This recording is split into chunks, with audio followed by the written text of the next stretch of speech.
Welcome, chatter. Hey, chat. Welcome. We are back with another Insecurities Reddit story. We're just going to dive right in. Yeah, let's get into it. All right, this is my 24 female insecurities are suffocating my boyfriend, 26 male, and I don't know what to do. How can I help us both? I'm desperate. I'm 24. I live with my partner. I've always been an insecure person, and I do suffer from anxiety. The problem is that about 2 months ago, we decided to move in together. He's originally from a different country, if that matters, and regularly talks to friends and family back home, which usually means in the middle of the night. Recently, we've been struggling because I'm a really emotional person, literally crying at everything. And I am also really insecure. I love him so much, but I haven't yet figured out how to curb my insecurities. I, from time to time, go to a counselor, but due to my current circumstances, I have to pay out of pocket and can only afford from time to time. He so quickly knows, no matter how hard I try to hide it, when something's wrong or I'm feeling upset or insecure. And usually he will keep pressing until I tell him what's wrong. Don't get me wrong, the pressing is a nice change of pace for me. Growing up, I wasn't free to express my emotions, and he so freely gives me the ability to express myself. Only here's the issue. Recently, he's been telling me that he's feeling inadequate because of my insecurities. He wants to know how to help them because he doesn't feel he's doing enough. He really does do so much, and I don't know how to explain to him that he is so good for me. None of it is his fault at all. It really is just my insecurities sometimes being unreasonable. Here's an example that made me write this. Tonight I woke up at 11:30 p.m. He has a midnight shift, and I'm dropping him there and picking him up. When I woke up, he wasn't next to me, but I could hear his voice laughing from the living room. He was on the phone. I felt upset, although genuinely couldn't comprehend why. I think I might have been jealous, but I'm not yet sure what of. I went to go sort myself out because I didn't feel like there was a reason for me to be upset about this. He obviously picked it immediately, told him I didn't think it was fair of me to feel this way, but it just made me jealous to wake up in the middle of the night and hear him laughing on the phone. He responded that he got a call from his friend when he was going to have a shower, so he took it. He also said he feels he doesn't do enough for me, or I wouldn't constantly be so worried, but that he doesn't know what else he can do. It's not true. At least I don't believe it. He's so good and I love him so much. We're both tired and burnt out at the moment, and I think that's exasperating my insecurities, but I just don't know what I can do. He doesn't deserve to feel this way, and I don't want him to, but I don't know how to stop my insecurities, and I don't know how to console him. How can I help us both? Straight off, like if they're burnt out, absolutely, like that amplifies everything. Yeah. A big thing that we were speaking about in New Zealand was my burnout and how drastically that impacted me and changed my personality in a big way, and then how much that impacted the family. So I think as well, understanding that is a huge part, and taking the seriousness of burnout too. They didn't mention anything about getting external help, did they? She said she sees a counsellor every now and then, but she can't afford it very often. So there's a lot of free, in Australia at least, there's a lot of free services that can help a lot more with these sorts of things. So that is important to be aware of. But also, like, there's groups, there's podcasts, there's YouTube, there's a lot of things out there to help that. And I think so that's the first thing, is identifying the seriousness of burnout and understanding that when you're burnt out, like, to give yourself that break. I wonder if, because again, for me, it was that guilt of, wanting to still operate here, but can only operate like here, right? I did not have the capacity to do that emotionally, physically, whatever else. And so that was a big thing that I had to learn, was to give myself a break and to understand that I'm emotionally and physically exhausted, never to excuse the behavior that would go on, but to understand the journey back up from that. I think sometimes we just don't give ourselves permission to go through the journey because we have high expectations.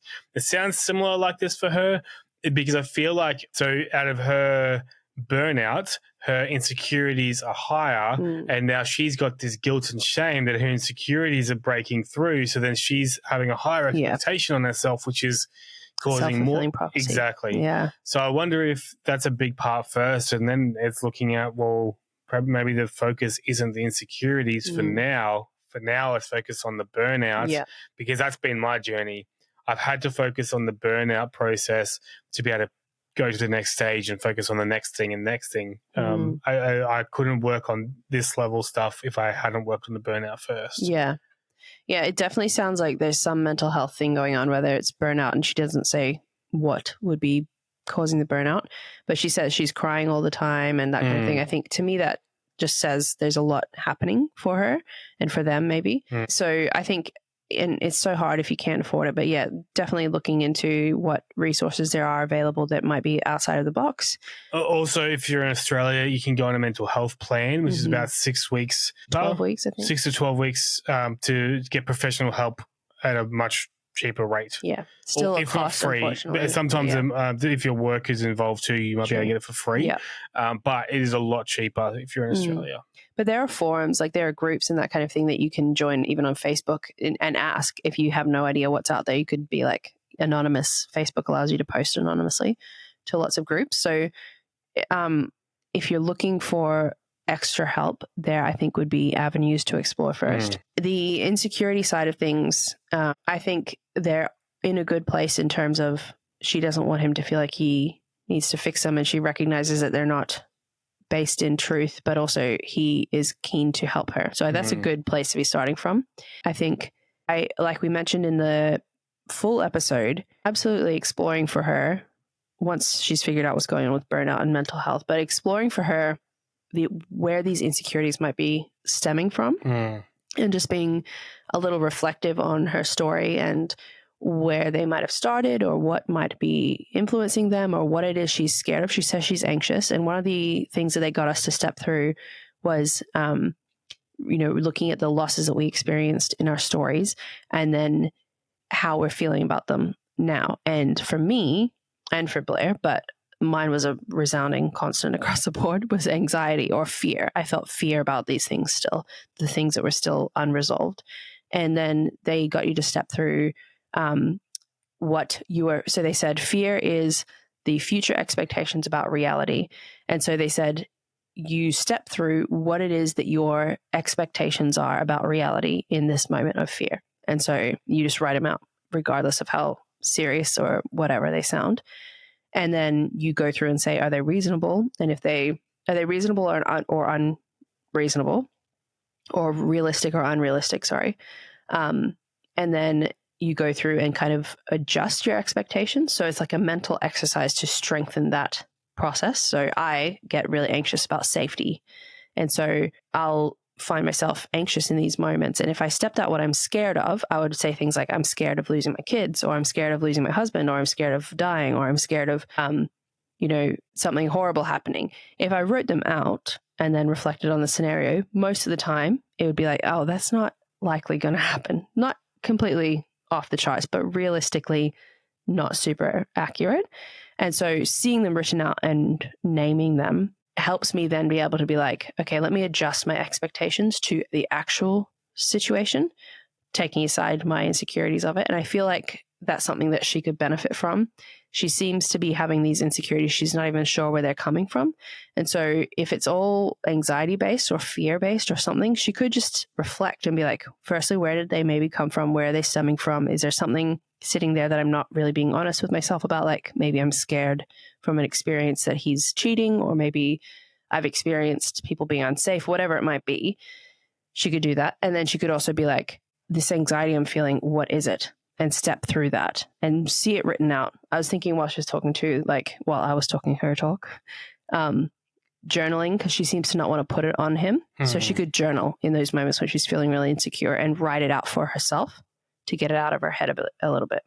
Anyway, I think there's a lot of communication that could happen that would be really constructive for herself and for him.